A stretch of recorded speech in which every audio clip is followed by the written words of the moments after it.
Short सर्किटमुळे शेतकऱ्यांचा ऊस जळून खाक. जराळवाडी हद्दीत महावितरण हलगर्जीपणामुळे ऊस उत्पादक शेतकऱ्यांचे मोठे नुकसान. पंचनामा करून भरपाई मिळावी शेतकऱ्यांची मागणी.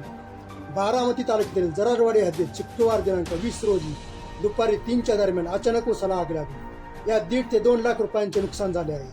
जराळवाडी हद्दीत गट नंबर 369 मीनाक्षी जराळ तसेच विठ्ठल जराळ दोघांचा मिळून जवळपास 1.5 एकर ऊस जळून खाक झाला आहे.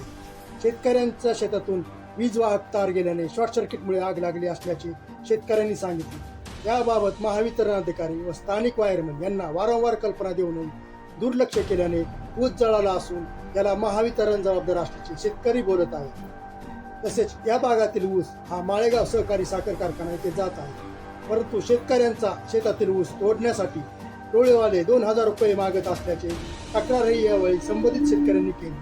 याबाबत कारवाई करून शेतकऱ्यांना दिलासा द्यावा अशी मागणी शेतकऱ्यांनी केली आहे. न्यूज 24 तास न्यूज कुंडवडी सुपे युवराज इंदू.